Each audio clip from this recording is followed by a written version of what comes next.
में मिलने आए थे हमसे, तब हमने आपसे कहा था कि आप रोइए मत, ठाकुर जी को पीड़ा होती है। फिर आपका ये भाव था कि महाराज जी हम तो चाहते हैं कि हमारे चित्त में विरह हो, हम तड़पें वृंदावन के लिए, ठाकुर जी के लिए भावुक रहें उनकी याद में, तो क्या ये गलत है कि हम रोते हैं? हम देखो एक बात आपसे हाथ जोड़ के निवेदन करें,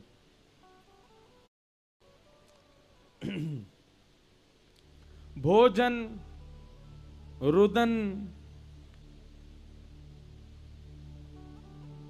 यह एकांत की वस्तु है, सबके सामने नहीं करना है।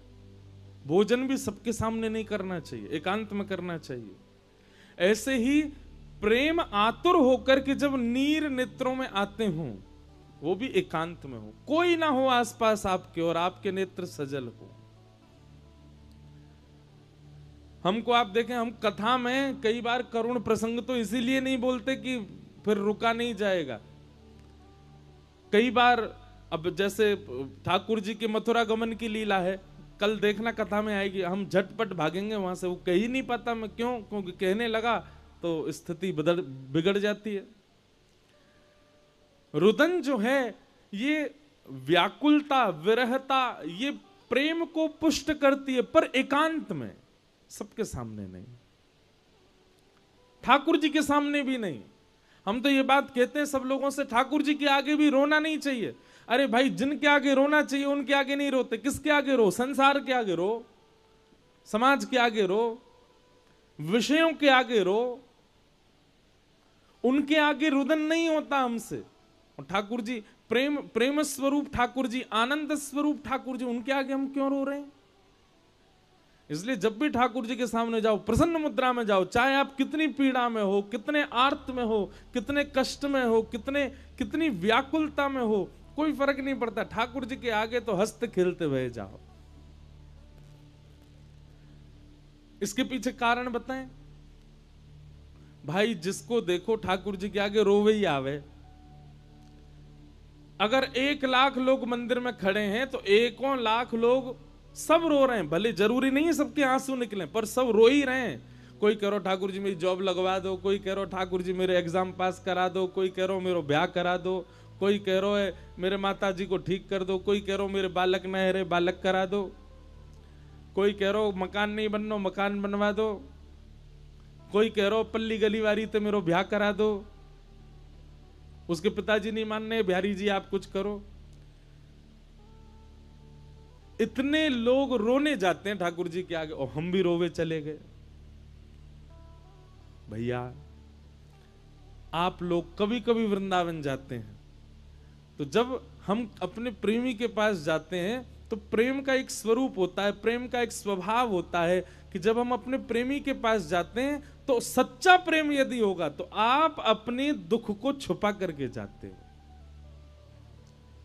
जैसे मां, अगर मां ने भोजन नहीं किया, वो एक तिथि आती है ना करवा चौथ के बाद, अहोई अष्टमी, उस दिन माता जी भोजन नहीं करती। किसके लिए भोजन नहीं कर? पुत्र के लिए नहीं करती।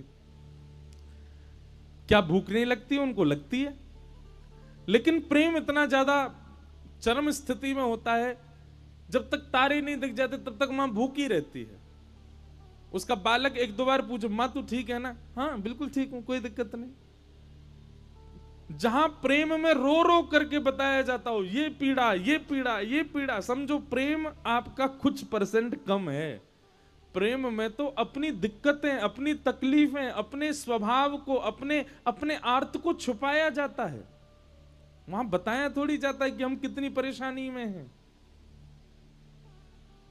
और जो प्रेमी अपनी परेशानियां बता देता हो, समझो उसके प्रेम में कुछ कमी तो है।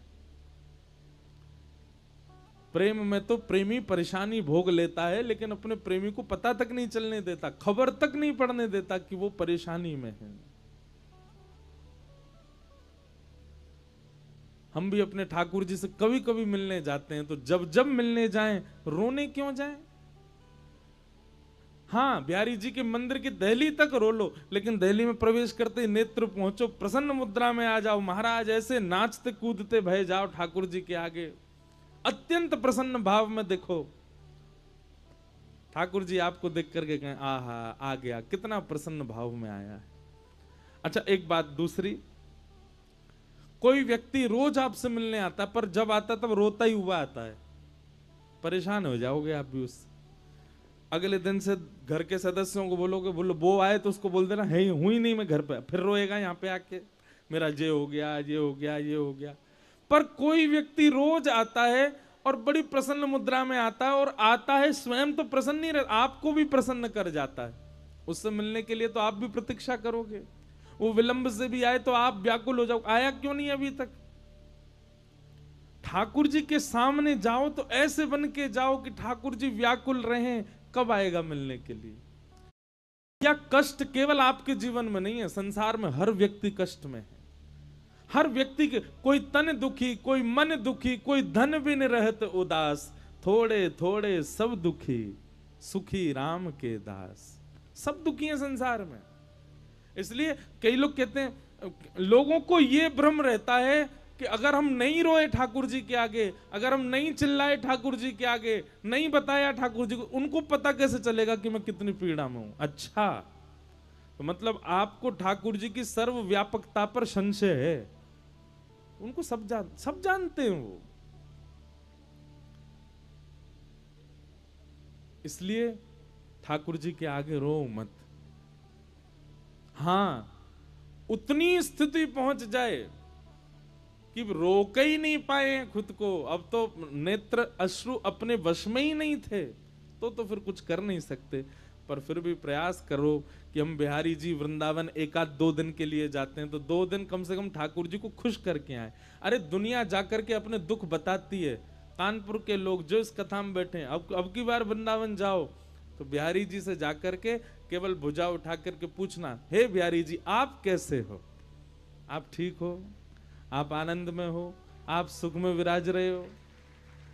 वैसे तो कोई पीड़ा नहीं है, सब बढ़िया चलता होगा, लेकिन फिर भी ठाकुर जी आप पूरे दिन खड़े रहते हो तो हमारे मन में भाव आया, हम आपसे पूछें। सब अपनी बताने आए, हम आपसे पूछने आए आप कैसे हो।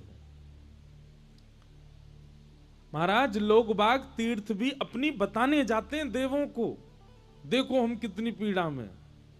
उसके लिए आदमी लाखों रुपया खर्च करके तीर्थ दर्शन करने गया, दर्शन भर्शन थोड़ी करने गया, वो अपनी बताने गया है कि मैं कितनी पीड़ा में हूं। वृंदावन बताने मत जाओ कि आप कितनी पीड़ा में हो, वृंदावन पूछने जाओ कि ठाकुर जी आप कैसे हो, हे राधा रमन लाल आप कैसे हो, हे श्री राधा वल्लभ लाल आप कैसे हो। प्रेमी को अपना बताने नहीं, उसका पूछने जाया जाता है वो कैसा है।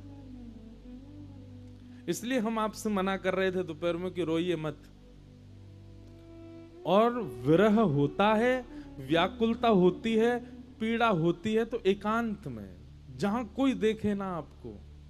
भैया ये अश्रु जो है ना, ये अश्रु मोती के समान बहुमूल्य होते हैं, और संसार के लोग इस मोती रूपी अश्रु के मूल्य को जानते नहीं है, इसलिए उनके सामने मत बहाओ इसको। एकांत में प्रेम में तो प्रेम वही सच्चा जहां एकांत में ही पीड़ा सह ली जाती हो, जहां एकांत में ही रो लिया जाता हो। सबको ढिंडोरा पीट के थोड़ी बताते हैं देखो हम रो रहे हैं। जब परिवार में ब्याह होता है, वो बेटी विदा होती, सब रोते हैं चीखते चिल्लाते। माताएं बहनें तो महाराज कई बेहोश हो जाती हैं विदाई जब होती है लाली की। लेकिन उस समय हर परिवार में एक व्यक्ति ऐसा होता है जो एकांत में रो रहा होता है, वो सबके सामने नहीं रोता, एकांत में होगा, उसी का प्रेम सच्चा होता है। इसलिए रुदन बहुत बहुमूल्य है। जो आपके अश्रुविंद के मूल्य जानते हो उनके सामने, उनके लिए रोइए। अब आप सबके सामने आंखों से आंसू बहाओगे, ये सब लोग नहीं जानते उसका मूल्य, इसलिए सबके सामने मत रो। और एक और बात कहें, ठाकुर जी के विरह में, वृंदावन के विरह में, भगवान की लीला के विरह में, किशोरी जी के विरह में नेत्रों से आंसू आना, ये बहुत बड़े सौभाग्य की बात है। हम अपनी कथा में कह रहे थे कि कभी कृष्ण विरह में नेत्रों से अश्रु आ जाएं तो ये समझना ठाकुर जी ने छुआ है आपको, इसीलिए आ रहे हैं। ठाकुर जी के लिए रोना हर किसी को नहीं आता, संसार के लिए रो जाते हैं लोग।